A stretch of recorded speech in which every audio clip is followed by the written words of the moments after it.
Hello everyone. आज हम जानेंगे रैशनल इमोटिव बिहेवियर थेरेपी के बारे में। तर्कसंगत भावनात्मक व्यवहार चिकित्सा, जिसको हिंदी में बोलते हैं हम, इसके बारे में जानते हैं। ये किसके द्वारा ये जो थेरेपी है, इसके बारे में जो इमोटिव बिहेवियर है यानी कि भावनात्मक व्यवहार के बारे में किसने कहा था? Albert Ellis was an American psychologist and psychotherapist who founded rational emotive behaviour therapy. ठीक है, एल्बर्ट एलिस ने इसको प्रपाउंड किया था। ठीक है, फाउंडेड किया था, एल्बर्ट एलिस द्वारा फाउंड किया गया था rational emotive behaviour therapy. He held MA PhD degree in clinical psychology from Columbia University and was certified by American Board of Professional Psychologists ABPP। ठीक है, इसकी शॉर्ट फॉर्म है ये American board of professional psychologist.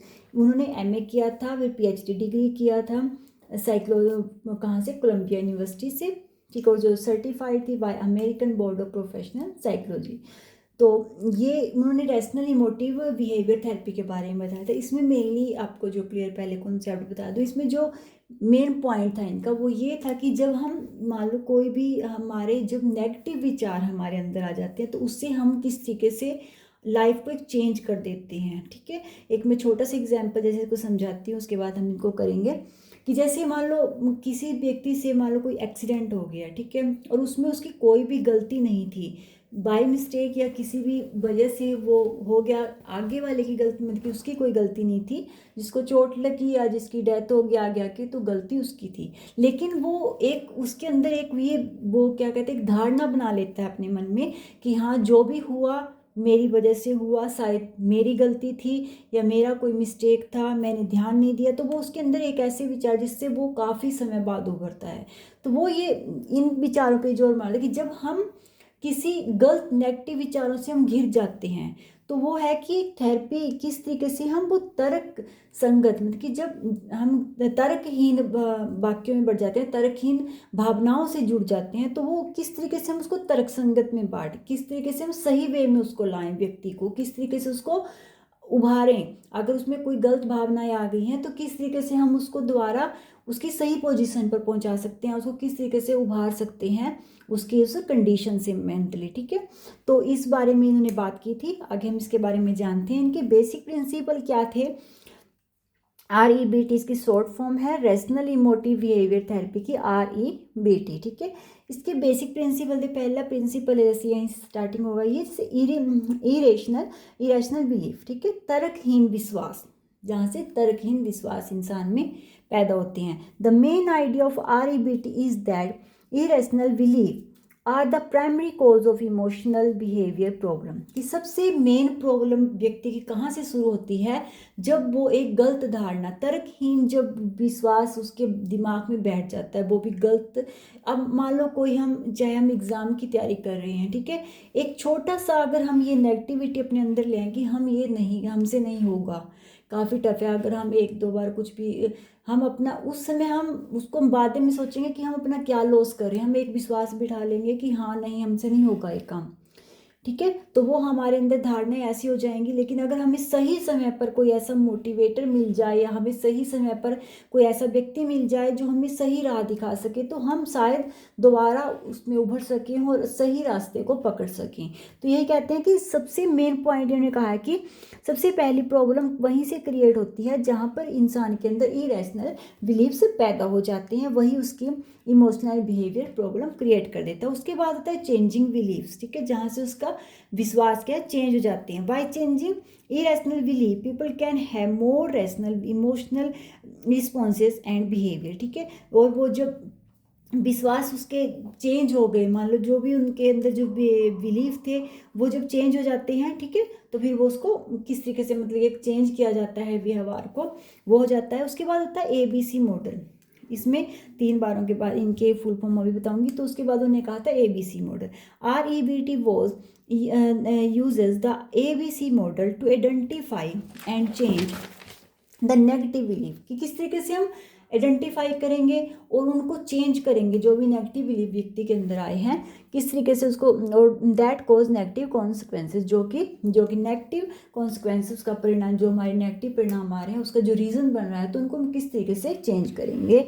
तो जैसे इन्होंने कहा, जैसे सबसे पहले तो होती है एक घटना होती है ऐसी एक्टिवेटिंग इवेंट जो एक्टिवेट करती है उसको, कोई ऐसी व्यक्ति के जीवन में कोई ऐसी घटना घटती है जिसकी वजह से उसके अंदर ये ऐसे तो नहीं है किसी के अंदर ऐसे ही कोई नेगेटिव पॉइंट आ जाएगा, कुछ ना कुछ उसके अंदर ऐसे उसके साथ ऐसा घटित हो जाता है जिसकी वजह से वो उसके अंदर एक गलत धारणा बन जाती है, वो नेगेटिव पॉइंट में गिर जाता है। ठीक है, डिफिकल्टी और undesirable situation that trigger the negative reaction, जो कि कुछ ऐसी सिचुएशन होती हैं इंसान की लाइफ में जिसको ट्रिगर, कैसे मैंने अभी एग्जांपल दिया था कि जैसे अगर किसी का एक्सीडेंट हो जाए तो उसकी गलती ना भी हो लेकिन उसके आगे कोई आके उसको चोट ज़्यादा लग जाए या कोई किसी की डेथ हो जाए, तो वो एक अपने आप को उसको रिस्पॉन्सिबिलिटी अपने आप को देगा कि हाँ मेरी वजह से किसी का नुकसान हुआ है। ठीक है, तो वो कुछ ना कुछ ऐसे जिसकी वजह से बाद में शायद वो कभी ड्राइव करने से भी डरने लगे कि मैं ड्राइव नहीं कर, चाहे वो ड्राइव करना भी छोड़ दे, वो उस समय से बहुत मुश्किल से उभरता है क्योंकि उसको एक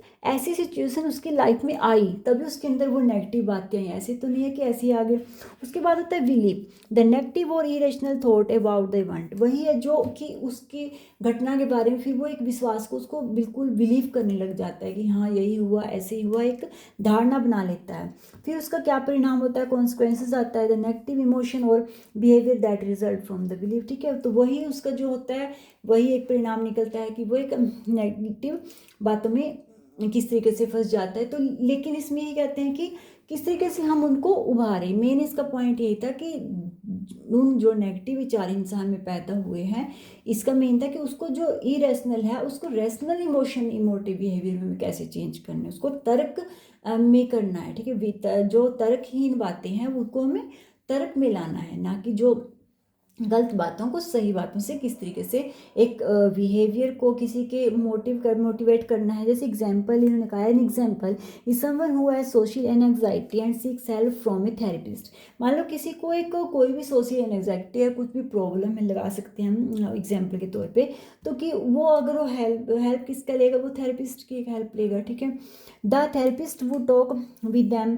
about their irrational feeling to help them see how and why the thought are irrational and help them to find ways to replace them the irrational thought। तो मान लो वही है, जैसे मान लो अभी हम जैसे एक्सीडेंट का एग्जांपल ले रहे हैं, तो मान लो किसी व्यक्ति के माइंड में वो, तो फिर वो क्या करेगा, एक थेरेपिस्ट हेल्प लेगा कि मैं इस चीज़ से उभर नहीं पा रहा हूँ या मेरी लाइफ एक जो है सेट हो गया, वो उससे निकल नहीं पा रहा है, तो वो उससे पूछेगा कि क्या हुआ, कैसे घटित हुआ, फिर वो कोशिश करेगा कि उसको हेल्प करेगा, वो उसको एक मोटिवेशन देगा कि नहीं ये तुम्हारी गलती नहीं थी, ये किसी भी रीजन से किसी के साथ भी हो सकता है, एक एक्सीडेंट था जो लाइफ में हो गया है, किसी भी तरीके से वो उसको उसके जो जिस कंडीशन में वो उसको उभारेगा। ठीक है, उससे बातें करेगा, फिर वो उसको एक ऐसे रास्ते बताएगा कि हाँ जिससे आप बाहर घूमो फिरो, या कि कोई भी उसको जो रीज़न देगा तो जिस तरीके से वो क्या है उस कंडीशन से बाहर निकल सके। ठीक है, तो वो होता है कि वो किस तरीके से थेरेपिस्ट उसको देखते हैं कि किस तरीके से उसमें रैशनल थॉट दोबारा पैदा करेगा, जो ही रैशनल थॉट उसमें पैदा हो गया उसको किस तरीके से वो रैशनल थॉट में फिर से उसको चेंज करेगा। जैसे ये इससे रिलेटेड एक क्वेश्चन हमारा 2024 में जून जो 2024 में पूछा गया था, rational emotive behaviour therapy was propounded, किसके द्वारा प्रोपाउंडेड की गई थी, कार्ल रोजर्स, कार्ल जंग या अल्बर्ट एलिस या फिर अल्बर्ट मैथ्यूज। तो राइट आंसर था इसका अल्बर्ट एलिस, जैसे हमने भी पढ़ा। तो आई होप कि आपको क्लियर होगा, इसमें सिर्फ यही बात है कि जब हमारे अंदर कोई नेगेटिव विचार पैदा हो तो उसको एक थेरेपिस्ट या कोई भी हेल्पर जो हेल्प करेगा तो वो किस तरीके से उसको, अब देखो जो स्कूल में बच्चे स्टूडेंट पढ़ रहे हैं तो बच्चों में कई बार होता है कोई बच्चे ज़्यादा मोटिवेट है, तो अगर उनको कई बार कई बच्चे मोटिवेट नहीं होते, उनको लगता है कि हम ये नहीं कर सकते, लेकिन कई बार ऐसा होता है कि कोई टीचर या कोई उसके लाइफ में एक ऐसा मोटिवेटर आ जाता है जो उसकी पूरी की पूरी ज़िंदगी मोड़ के रख देता है, उसकी नेगेटिविटी को इस तरीके से भगा देता है उसको पता भी नहीं चलता, और उसको एक सही रास्ता किस तरीके से दिला दे, ये होता है एक मोटिवेटर। यही है इसमें कि किस तरीके से वो उसके इरेशनल जो थिंकिंग है उसको रैशनल थिंकिंग में कैसे चेंज कर देगा। ठीक है, ये है कि एक थेरेपिस्ट का मेन जो रिस्पॉन्सिबिलिटी है कि जो नेगेटिविटी को पॉजिटिविटी में चेंज करना। आई होप कि आपको क्लियर हो गया होगा। तो अगर आपको किसी भी और टॉपिक पे वीडियो चाहिए तो प्लीज़ मुझे कमेंट करना। अगर आपको मेरी वीडियो या नोट्स अच्छे लगे तो प्लीज़ लाइक करना, सब्सक्राइब करना। Thank you for watching my video.